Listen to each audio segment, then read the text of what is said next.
Gobierno Regional del Callao, trabajando con honestidad y transparencia.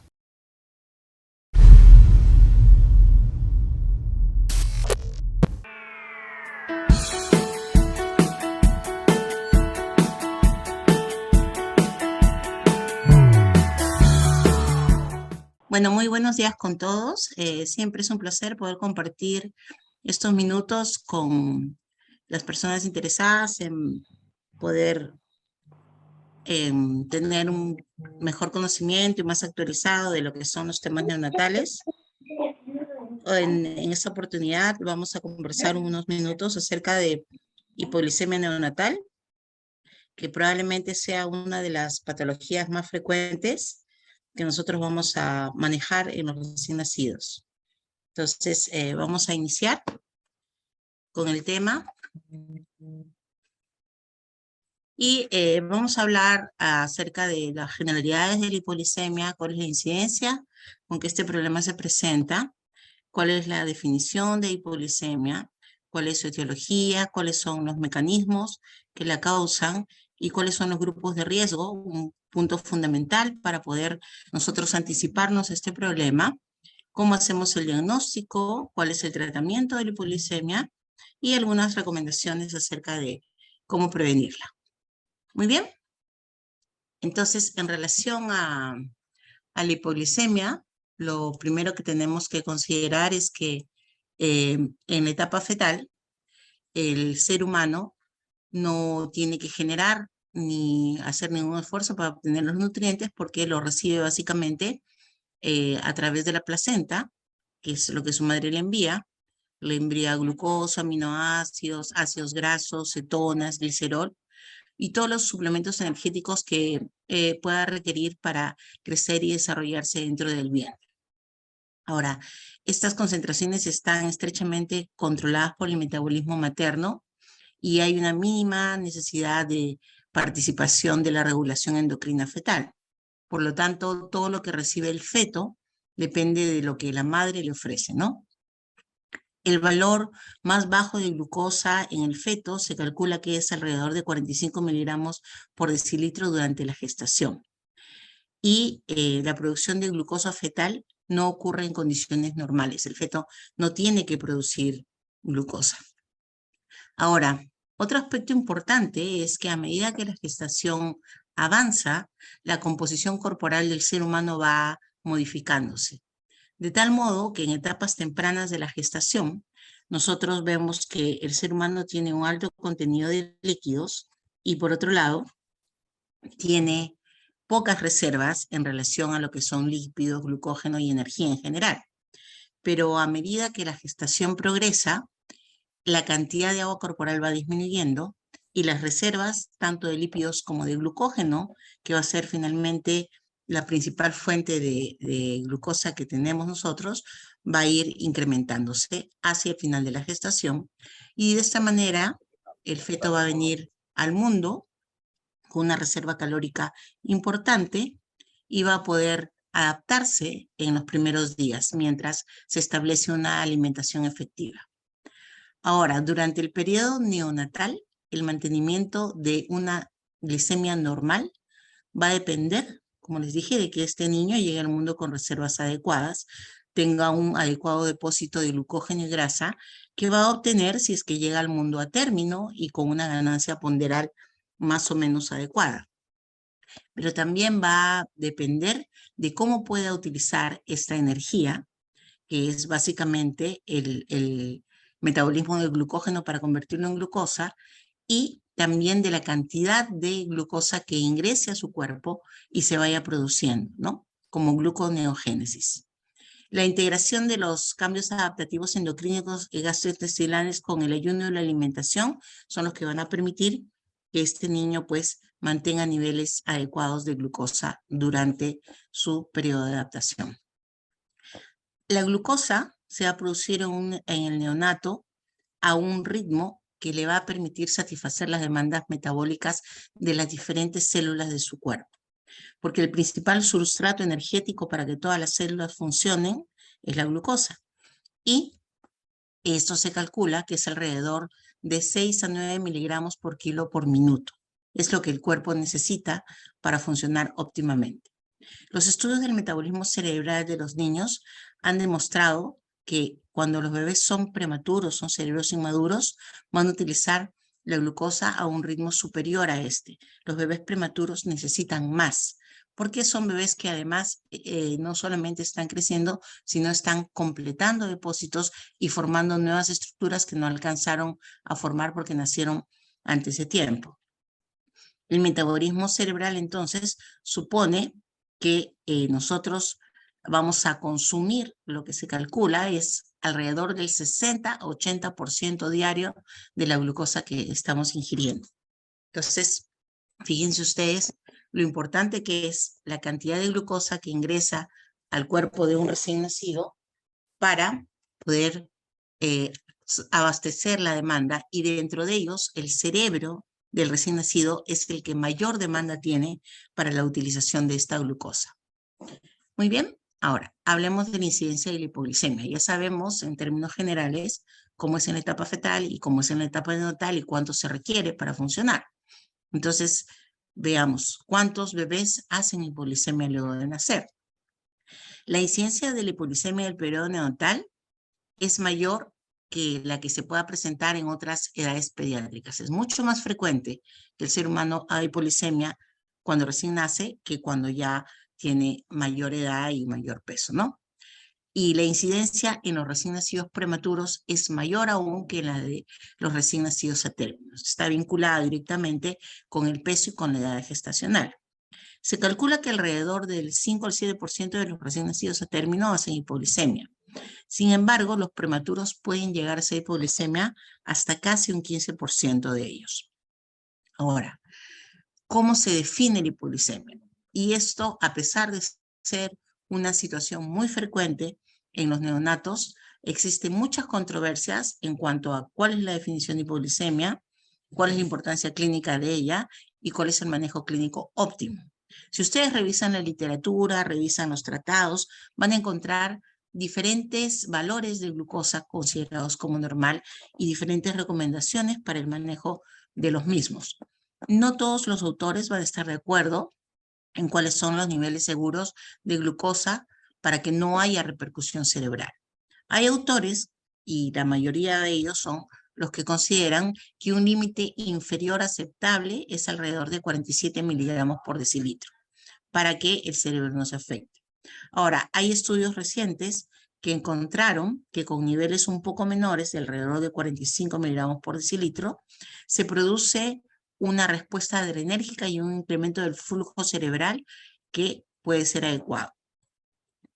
Muy bien. Ahora, la definición de hipoglicemia y el establecimiento de un valor límite bajo de seguridad para evitar secuelas neurológicas sigue siendo una controversia, como les dije. En la actualidad, a la vista de los datos de seguimiento neurológico y metabólico, lo que se recomienda es mantener un nivel de glucosa por encima de 45 miligramos por decilitro como mínimo en todas las edades, para que el cerebro pueda funcionar bien. Entonces, cuando hablamos de hipoglicemia, la hipoglicemia es definida como una concentración de glucemia plasmática lo suficientemente baja para que esto produzca signos o síntomas compatibles con alteración de la función cerebral. Entonces, de esa manera es que se define la hipoglicemia. Entonces, de forma general, la meta es conseguir niveles que estén por encima de 45, como les dije, en el primer día de vida, y posteriormente, ojalá pudiera ser un poquito mayor. Después de las primeras 24 horas de vida, tratar de que por lo menos, lo mínimo que se tenga sea 50. Entonces, como hablamos de un problema que va a afectar al bebé y puede causarle realmente serios problemas, nosotros tenemos que anticiparnos a esto. Nosotros no podemos esperar a que el recién nacido haga una hipoglicemia y recién ahí comenzar a tomar los exámenes. No. Lo que tenemos que hacer es identificar cuáles son las poblaciones de riesgo para poder desarrollar hipoglicemia. Y en base a esto, hacer los controles, aún los bebés no presenten ningún síntoma, para poder identificar los casos que se están presentando tempranamente y también poder tratarlos tempranamente. Entonces, fundamental es la anticipación en los casos de hipoglicemia. Ahora, los principales factores que van a afectar negativamente la habilidad del neonato para mantener niveles normales de glucosa sanguínea después del nacimiento van a ser aquellos que hayan determinado que este bebé viene con reservas inadecuadas de glucógeno. Ya habíamos visto que el glucógeno es el sustrato que se utiliza para formar la glucosa. Entonces tenemos que ver qué grupos de pacientes son los que tienen reservas inadecuadas de glucógeno.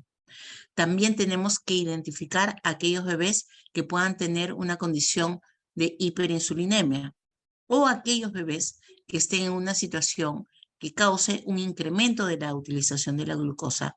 Y finalmente, tenemos que ver a aquellos que tengan un aporte inadecuado de glucosa. Inclusive, muchos de los pacientes presentan combinaciones de estas 4 situaciones. Vamos a ver, el contenido de glucógeno, para ver lo que les había dicho de la reserva de glucógeno, el contenido de glucógeno se va a incrementar lentamente durante los primeros trimestres del embarazo, como habíamos dicho, y donde se produce el depósito más importante es en el último mes del tercer trimestre. Entonces ya desde ahí nosotros podemos inferir que aquellos bebés que nacieron prematuramente definitivamente ya tienen una reserva inadecuada de glucógeno porque no alcanzaron a completarla, ¿no? Este glucógeno básicamente se va a almacenar en algunos órganos, como es el hígado, el corazón, los pulmones, el músculo esquelético. Y de ahí es que se va a utilizar luego del nacimiento. Al término de la gestación, las reservas de glucógeno corresponden más o menos a 5 a 8% del peso del hígado y de los músculos y alrededor del 4% del músculo cardíaco, para que tengan ustedes una idea. Los prematuros, como les había anticipado, pueden tener poco glucógeno y las pocas reservas que ellos tienen van a ser utilizadas rápidamente, por lo tanto tienen un alto riesgo de poder desarrollar hipoglicemia. Entonces, reservas inadecuadas de glucógeno. ¿Quiénes pueden hacer hipoglicemia por esta condición? Los bebés prematuros, pero también aquellos que, pudiendo ser prematuros o no, tienen retardo de crecimiento intrauterino, aquellos que son pequeños para edad gestacional. Hablamos de pequeños para edad gestacional, aquellos bebés que tienen un peso que se encuentra por debajo del percentil 10 para edad gestacional de nacimiento. Puede ser un retardo simétrico o asimétrico, eso es independiente, no tiene nada que ver, pero definitivamente estos bebés vienen al mundo con una reserva inadecuada de glucógeno. También los fetos que estando dentro del útero tienen condiciones maternas que causan un estrés permanente, ¿no? Los que están crónicamente estresados, por ejemplo, la preeclampsia, la diabetes o cualquier condición que tenga la madre que no les permita desarrollar adecuadamente. También son considerados como riesgo de bebés para presentar hipoglicemia, ¿no? Y si nosotros tenemos bebés que son prematuros y además son pequeños para edad gestacional, el riesgo para desarrollar hipoglicemia se incrementa mucho más. Hasta un 25% de ellos pueden ser. Y el otro extremo también son los bebés cuyas madres tienen niveles altos de glucosa. Hablamos de madres que puedan tener una diabetes tipo 1, tipo 2 mal controlada, o aquellas mamás que desarrollan diabetes gestacional, que finalmente hacen que estos bebés desarrollen una suerte de hiperinsulinismo. ¿Por qué? Porque los niveles que tiene el feto intraútero son alrededor del 70-80% de la glucosa que maneja la mamá. Entonces, si la mamá, si la gestante tiene su embarazo con niveles altos de glucosa todo el tiempo, va a transferir al bebé niveles altos de glucosa. En respuesta a esto, el bebé comienza a producir más insulina para poder metabolizar esta glucosa. La mamá le da la glucosa y el bebé es quien produce la insulina. Entonces, el bebé desarrolla una suerte de hiperinsulinismo. Y la insulina es una hormona que también va a definir el crecimiento del bebé, porque va a estimular el crecimiento y finalmente estos bebés terminan siendo grandes para edad gestacional o bebés terminan siendo macrosómicos o extremadamente grandes para edad gestacional. Ahora, ¿qué es lo que sucede? Estos bebés cuando nacen y son considerados grandes para edad gestacional, o sea, el peso que tienen está por encima del percentil 90 para su edad gestacional, son bebés que en el momento que se corta el cordón umbilical dejan de recibir ya esos aportes elevados de glucosa. Pero ¿qué es lo que pasa? Ellos van a dejar de recibir esos aportes elevados de glucosa porque ya la mamá ya no se los va a transferir, ya se cortó el vínculo que tenían a través del clampaje del cordón umbilical. Sin embargo, los niveles altos de insulina que tienen sí van a permanecer en sus cuerpos. Y esta insulina demora en eliminarse, demora en bajar varios días. Entonces, si este niño que es grande para edad gestacional se comienza a alimentar, por ejemplo, con lactancia materna exclusiva, y en los primeros días, como sabemos, la producción de la lactancia no es una producción que pueda satisfacer la demanda de estos bebés, esos niveles altos de insulina inmediatamente van a consumir la poca glucosa que entra y son bebés que pueden desarrollar hipoglicemia. Entonces, otro grupo que nosotros identificamos como riesgo para desarrollar hipoglicemia desde el momento del nacimiento son los bebés grandes para edad gestacional o los bebés macrosómicos. Ahora, hay situaciones que hacen que el bebé, a pesar de no ser prematuro o a pesar de no ser grande para edad gestacional, pueda tener un incremento en la utilización de la glucosa, ¿no?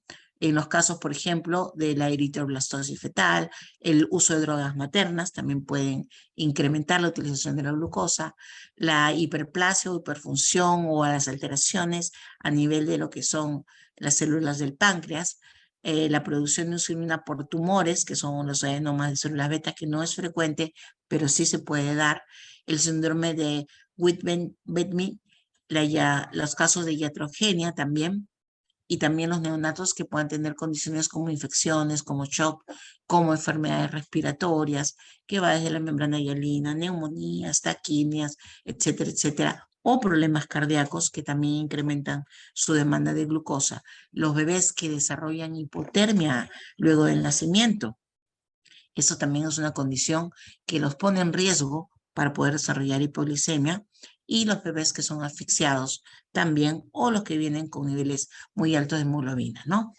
Dentro de las drogas maternas, y por esto es tan importante que nosotros al momento que el niño nace tengamos una buena historia perinatal con todos los antecedentes registrados.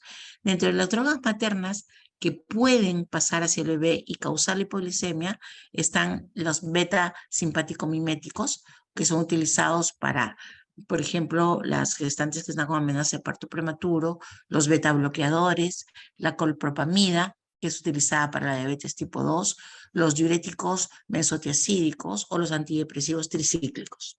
Entonces, si las mamás han recibido este tipo de medicación, definitivamente tenemos que hacer un monitoreo de sus bebés, ¿no? Y dentro del último grupo, que es el inadecuado aporte de glucosa, ya sea endógeno o exógeno, nuevamente aparecen los prematuros, los retardos de crecimiento intrauterinos, el ayuno prolongado en las gestantes, o el hecho de haberle colocado infusiones de dextrosa antes del nacimiento a las mamás puede determinar también que este bebé pueda desarrollar una hipoglicemia. Las condiciones de estrés perinatal, la policitemia, las exsanguíneas transfusiones luego del nacimiento. Por eso se recomienda siempre que cuando vamos a hacer una exsanguínea transfusión, como hacemos un recambio de toda la sangre, tengamos un control de glicemia previo al procedimiento, un control de glicemia a mitad del procedimiento y un control de glicemia al finalizar el procedimiento para ver que este bebé no se vaya a estar afectando. En los casos de insuficiencia adrenal también, o alteraciones a nivel del hipotálamo. También cuando hay déficit de glucagón, cuando tenemos situaciones que son mucho más raras ya en el neonato, como son los problemas metabólicos, como errores innatos del metabolismo, o casos de glucogenosis, intolerancia a la fructosa, galactosemia, o déficit de aminoácidos, también podrían cursar con hipoglicemia. Muy bien, entonces ya sabemos qué pacientes están en riesgo de desarrollar hipoglicemia. Y me olvidaba también de mencionar, o como un factor adicional, los bebés que son hipoalimentados. Los que luego del nacimiento no reciben una lactancia óptima, también, a pesar de ser bebés que pueden haber nacido con buen peso, no tener ninguna comorbilidad asociada, pero si no reciben una buena alimentación, pueden desarrollar hipoglicemia. Muy bien, entonces vamos a ver cómo hacemos el diagnóstico. El diagnóstico se confirma cuando nosotros obtenemos un nivel de glucosa en sangre determinado por laboratorio que se encuentra por debajo de 45 miligramos por decilitro en el momento de aparición de los síntomas. Pero existen recién nacidos que pueden tener este nivel o menos y son tolerantes a estas concentraciones bajas de glucosa y no desarrollar ningún síntoma y podrían pasar desapercibidos, ¿no? Entonces tenemos que ver siempre los factores de riesgo asociados. Ahora, los que presentan síntomas, ¿cuáles son los síntomas que pueda presentar un niño que está haciendo una hipoglicemia? No son síntomas exclusivos ni específicos, se pueden compartir con otro tipo de patologías, pero ¿qué es lo que vamos a encontrar? Los niños pueden estar irritables, pueden tener un llanto normal o pueden tener alteraciones del sensorio, ir desde la letargia, estupor, inclusive pueden llegar al coma.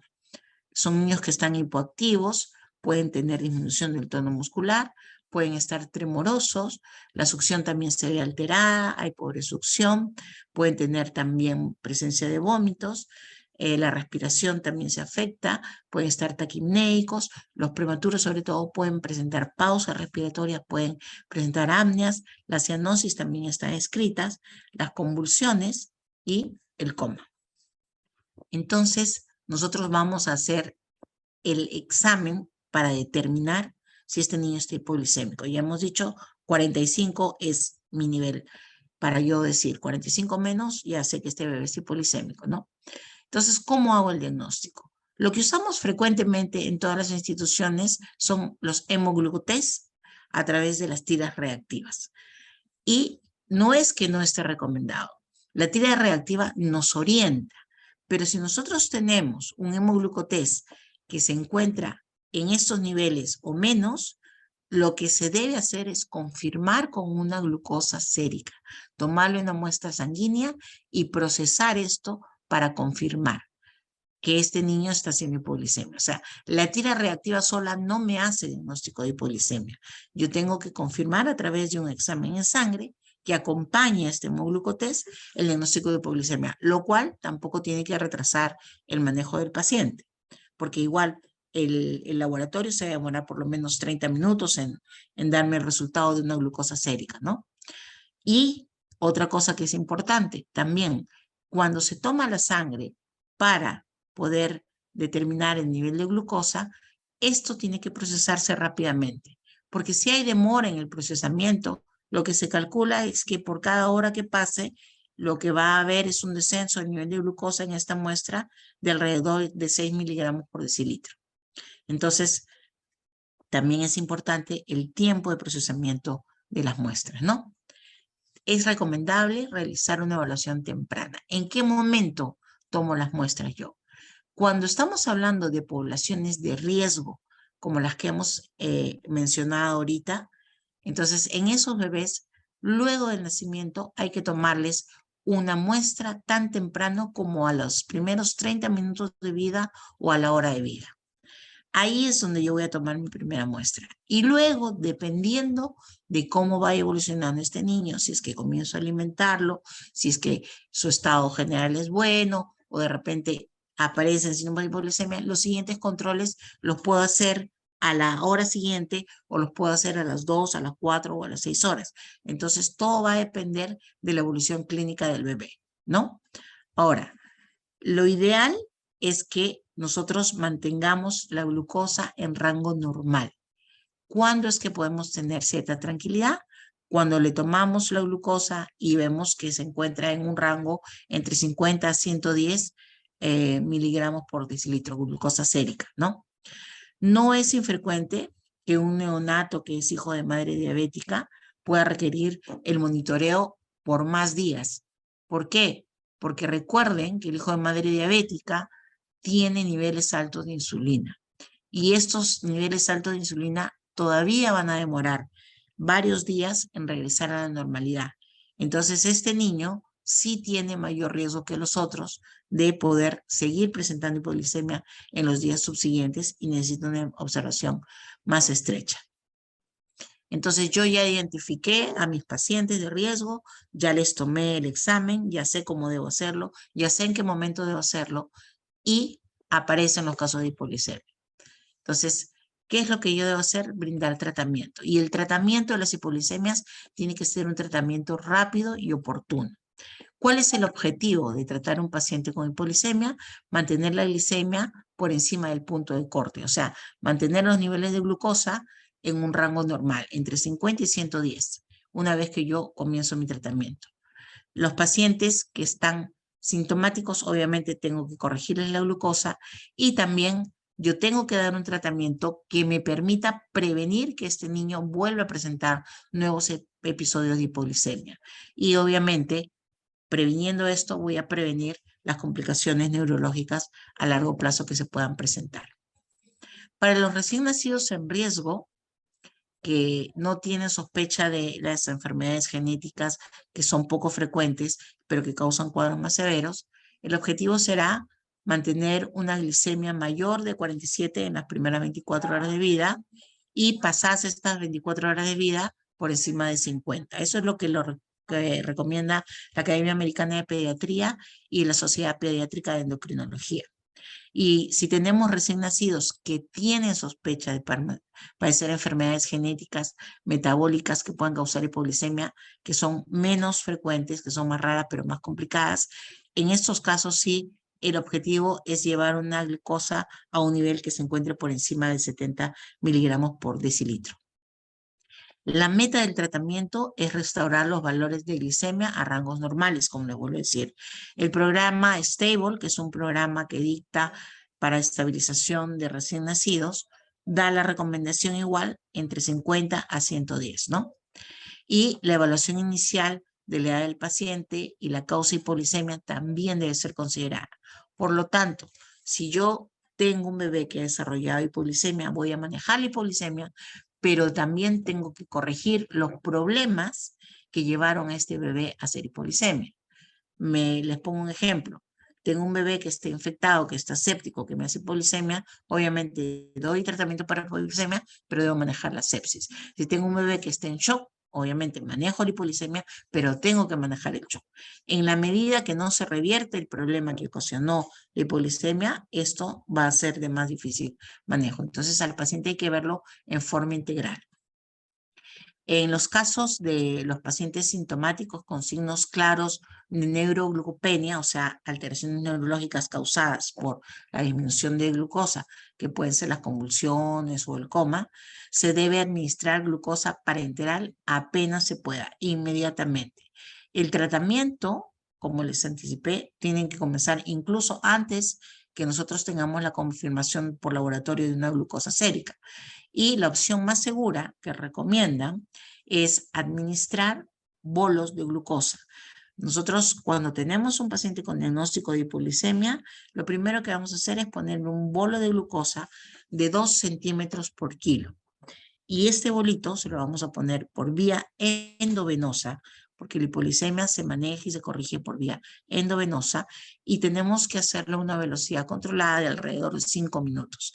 Y paralelamente a la administración de este bolo, este niño debe comenzar a recibir una infusión de glucosa en forma continua que me permita mantener un VIG, velocidad de infusión de glucosa, entre 6 a 8 miligramos por kilo por minuto, que es lo que, como habíamos visto, es lo que necesitan las células para funcionar adecuadamente. Ahora, cuando manejamos pacientes con hipoglicemia, tenemos que hacerle controles frecuentes después de la administración del bolo y el inicio de la infusión endovenosa para ver si este problema se corrigió, que en un primer momento puede ser cada 30 minutos y una vez que eso se estabiliza podemos hacerlo cada hora, cada 2 horas, ¿no?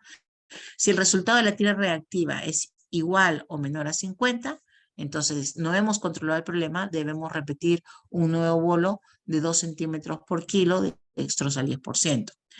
Si el valor de la glucosa no se estabiliza aún de este segundo bolo, de haber dado un segundo bolo, entonces tenemos que poner otro bolo más y tenemos dos opciones.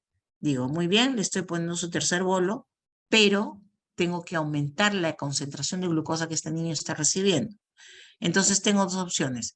Yo puedo mantener la misma concentración de glucosa, pero aumentando el volumen, o puedo mantener el mismo volumen aumentando la concentración de glucosa.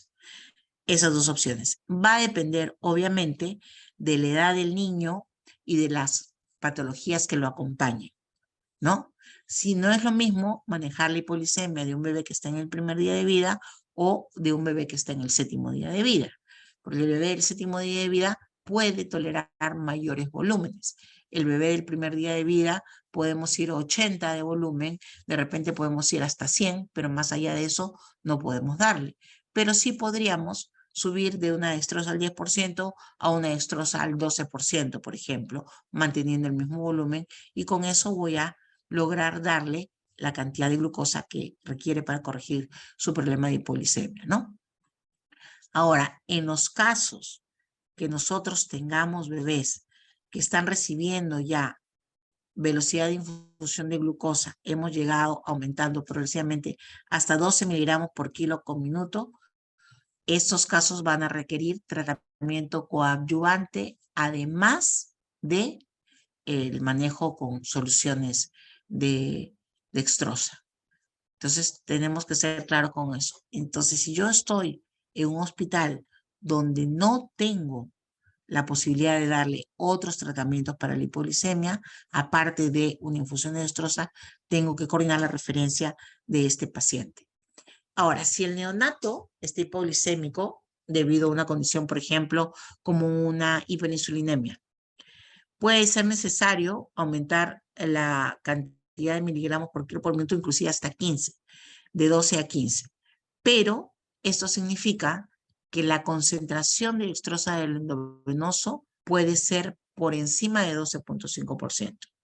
Entonces, si yo tengo pacientes a los que les tengo que dar altas concentraciones de dextrosa, tengo que asegurarme de colocarles una vía central, porque la vena periférica solo nos soporta 12.5. Por encima de 12.5 de concentración de dextrosa, no va a tolerar una vena periférica. Entonces, ¿cuáles son mis opciones? También nuevamente, dependiendo de los recursos que tengo, de la edad del paciente, yo puedo colocar un catéter venoso central, que puede ser por vía umbilical, para lo cual debo contar con un equipo de rayos que me permita ver que el catéter está localizado adecuadamente. Puedo ponerle un percutáneo, que también tiene que tener una verificación de su localización, o incluso podemos poner un catéter venoso a través de una flebotomía. Eso lo realizan los cirujanos pediatras, que también tiene que ser verificado para ver que esté en posición central. Si en donde estoy no tengo la posibilidad de colocar una vía central, nuevamente tengo que hacer la referencia del paciente a un centro que tenga la capacidad resolutiva que mi bebé requiere. Muy bien. Ahora, luego del tratamiento endovenoso, tenemos el otro escenario. Si el bebé evoluciona bien, si el bebé comienza a controlar sus niveles de glucosa, yo debo procurar iniciar la alimentación enteral cuando el estado del bebé me lo permita.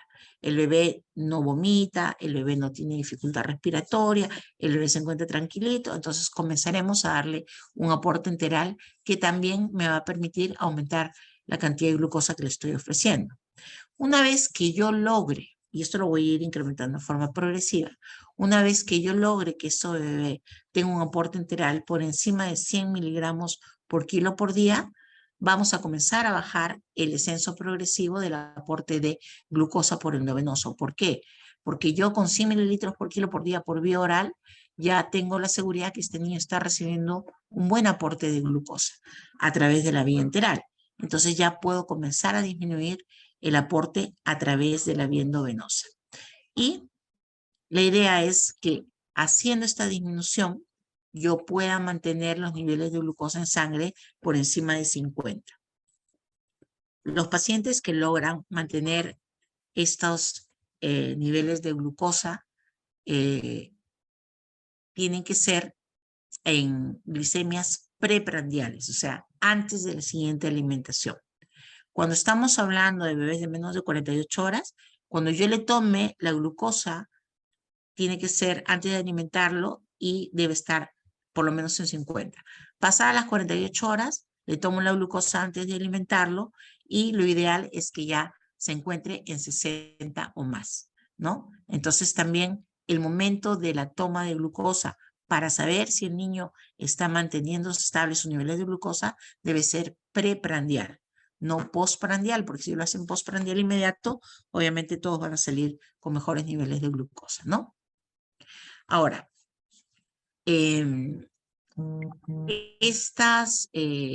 estos bebés que logran mantener estos niveles de glucosa con alimentación enteral, y esto lo tenemos por lo menos por 48 horas solo recibiendo leche, son bebés que ya podrían ir para la casa sin mayor problema. Muy bien. Ahora, ¿cuáles son las estrategias que nosotros podemos utilizar también para prevenir la hipoglicemia? Existen una serie de recomendaciones que vamos a hacer en este momento, que es básicamente lo siguiente, ¿no?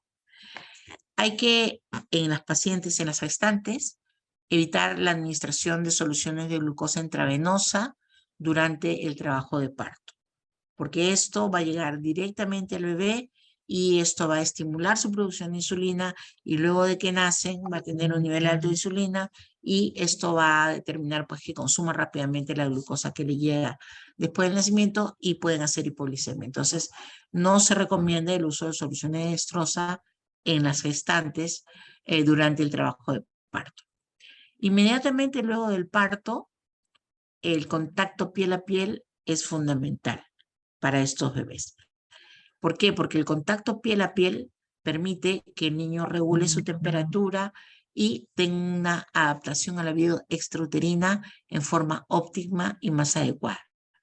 Entonces, parte del contacto es el inicio de la lactancia, y si bien el inicio de la lactancia materna en el contacto piel a piel no es una alimentación nutritiva que vaya a satisfacer las demandas de los bebés, sí nos permite que este niño reciba calostro, y el calostro tiene un valor insuperable, tiene además mayor cantidad de aporte calórico que la leche madura, por si acaso, ¿no? Tampoco no es que no le va a brindar muchos beneficios, por el contrario, ¿no? Pero esto se hace, este contacto piel a piel, se hace cuando las condiciones de la madre y el bebé lo permiten, lo cual significa que esta gestante haya tenido una preparación previa al parto, donde sepa qué significa el contacto piel a piel y sepa cuáles son los beneficios que va a recibir su bebé y que va a recibir ella también con este contacto, y debe realizarse dentro de la primera hora post nacimiento, que es el periodo de mayor alerta del recién nacido y es el periodo en que se van a producir los principales cambios de adaptación a la vida extrauterina. Y es un momento en que hay el contacto entre el bebé y de la mamá, piel a piel, que no debe ser interrumpido, que no tiene que realizarse ninguna otra actividad. Cuando se decide hacer contacto piel a piel, se hace contacto piel a piel. Los profesionales de la salud lo que hacen es supervisar que el niño tenga una adaptación normal sin interrumpir este proceso. Porque si estamos en ese momento tomándole la huella, haciendo certificados, preguntándole a la mamá qué nombre le va a poner, etcétera, etcétera, simplemente estamos interrumpiendo y no vamos a lograr un contacto exitoso. Entonces, dicho esto, cuando se hacen las cosas, se hacen bien para lograr los beneficios, ¿no? Los beneficios del contacto piel a piel, además de disminuir el riesgo de hipoglicemia en el bebé y mejorar la producción de leche, son muchísimos más. Se debe también evitar la separación del binomio madre-niño hasta que se haya logrado la primera lactancia, ¿no? Es importantísimo, como parte de este contacto, que este niño se prenda del pecho y comience a succionar y comience a hacer la extracción del calostro en este momento, pero además Esto va a permitir, como les vuelvo a decir, que la mamá mejore su producción de leche en los días siguientes. El contacto piel a piel disminuye también la irritabilidad del niño, disminuye el llanto, mantiene la temperatura corporal más estable, evita que los bebés hagan hipotermia, que es una condición que los podría llevar a la hipoglicemia, reduce la pérdida de calor y la energía almacenada en forma de glucosa y de grasa se va a preservar, no va a tener que ser utilizada en ese momento para tratar de mantener su calor y por lo tanto va a disminuir el riesgo de desarrollar hipoglicemia. Fomentar la lactancia materna exclusiva y la puesta al pecho en forma frecuente, lactancia materna a libre demanda también. Luego del nacimiento, los bebés que están en condiciones de hacerlo y que pasan alojamiento conjunto tienen que recibir lactancia materna exclusiva a libre demanda, lo cual quiere decir que no hay horarios. Lo que sí se recomienda es que no hayan espacios de ayuno muy prolongados, ¿no? Un bebé lacta fisiológicamente cuando está sanito cada hora, cada 2 horas. Nunca debe pasar más de 3 horas sin que este niño lacte. Y si no ha pedido el pecho, hay que ponerle el pecho, hay que estimularlo, hay que tratar de hacerle succionar y ver si, por ejemplo, este niño no quiere succionar, tiene una succión débil, de repente está haciendo una hipoglicemia y hacerle los controles en ese momento, ¿no? No está recomendado ofrecer soluciones de glucosa como se hacía antiguamente, porque esto no nos va a solucionar el problema. No sustituyen para nada la posibilidad de todos los beneficios que brinda el calostro. Una solución de glucosa al 5% solamente me va a brindar 20 calorías, mientras que el calostro me va a brindar 55 calorías por decilitro. O sea, me brinda más del doble de un suerito glucosado que antes se le daba al 10%, ¿no?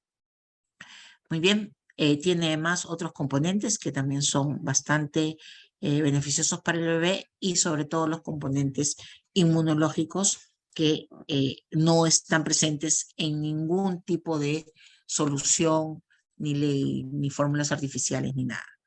Muy bien, entonces estas son las estrategias y les agradezco por su atención. Si tienen alguna pregunta, con mucho gusto para poder contestarles. Doctora, muchas gracias por su ponencia, muy interesante el tema. Sí, tenemos unas preguntitas acá en el chat, Elson. Les haré llegar, doctora. A ver, la primera pregunta nos hace, ¿hasta qué día se hace seguimiento de un niño que ha hecho hipoglicemia? Ya, le agradezco la pregunta.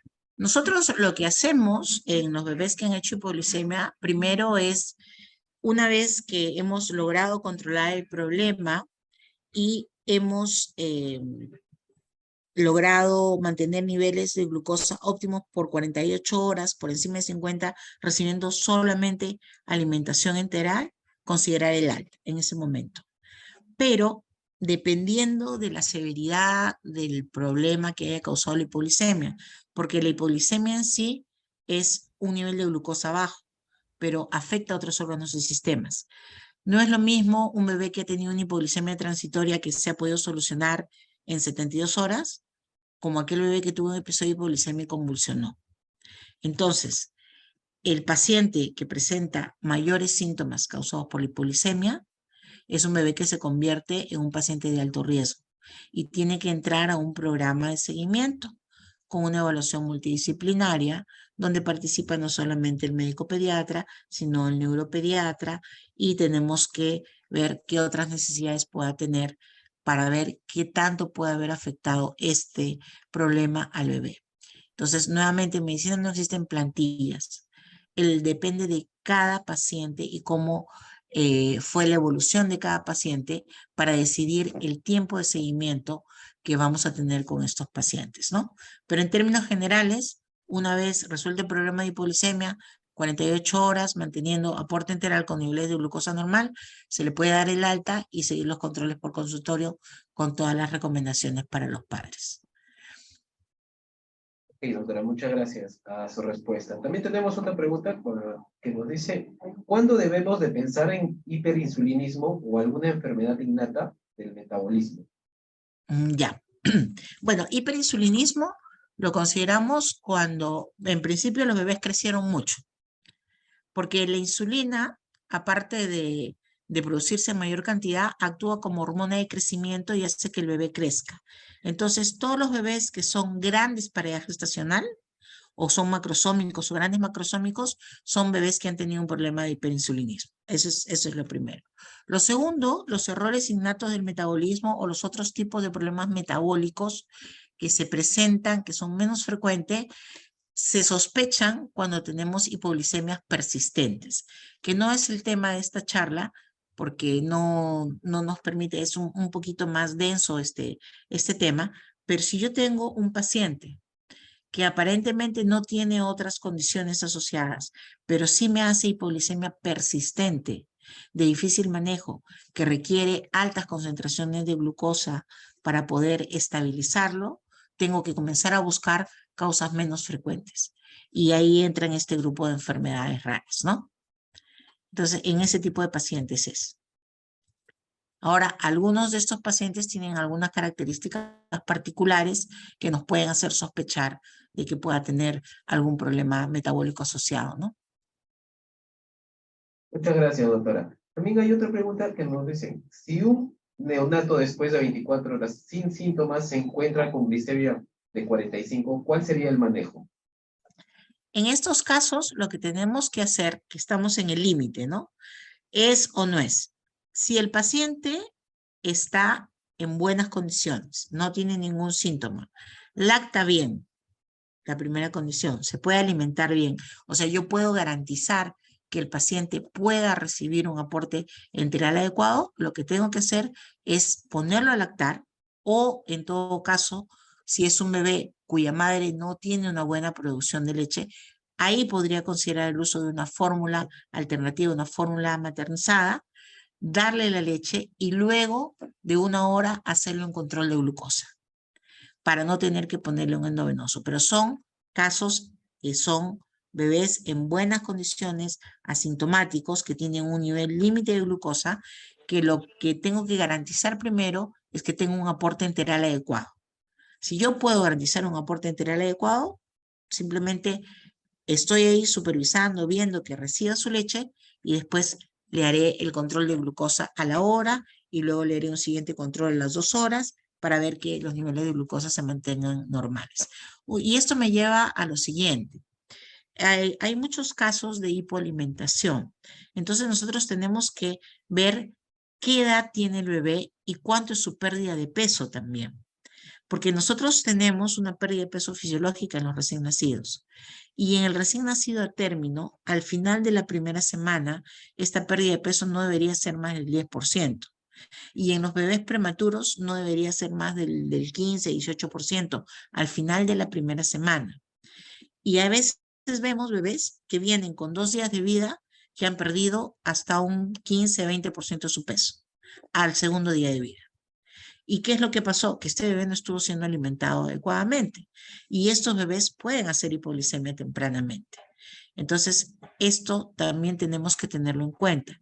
El bebé que se alimenta bien va a tener una pérdida de peso fisiológica que no excede los valores que les he dicho, pero además es un bebé que micciona adecuadamente, elimina de posición adecuadamente y tiene un sensorio adecuado, es un bebé despierto, con buena succión y todo lo demás, ¿no?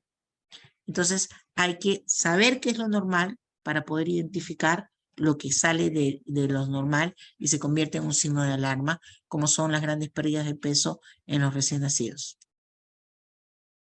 Muchas gracias, doctora. Y por último, la última pregunta que nos hacen, el BIG en el recién nacido.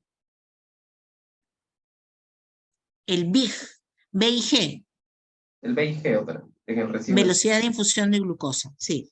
Bueno, el BIG es la cantidad de glucosa que nosotros le vamos a dar a un bebé por vía endovenosa, que son miligramos por kilo por minuto. Tenemos que calcularlo en base al volumen y a la concentración de dextrosa que estamos utilizando.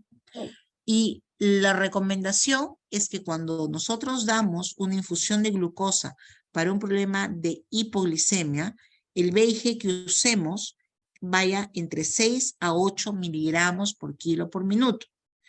Y vamos a hacer controles de glucosa para ver si esto es suficiente o tenemos que ir subiendo, ¿no? Esto es en base a la cantidad de glucosa que necesitan las células para funcionar. Eso no es una cifra que se ha decidido arbitrariamente. Eso es lo que necesitan las células para funcionar.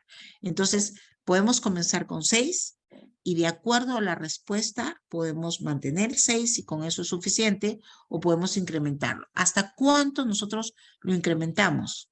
Hasta 12 miligramos por kilo por minuto. Cuando estamos en 12 miligramos por kilo por minuto y no logramos solucionar el problema del bebé, entonces, en principio, lo más probable es requerir una vía central también y comenzar a buscar otras causas que nos llevan a hipoglicemias persistentes, ¿no?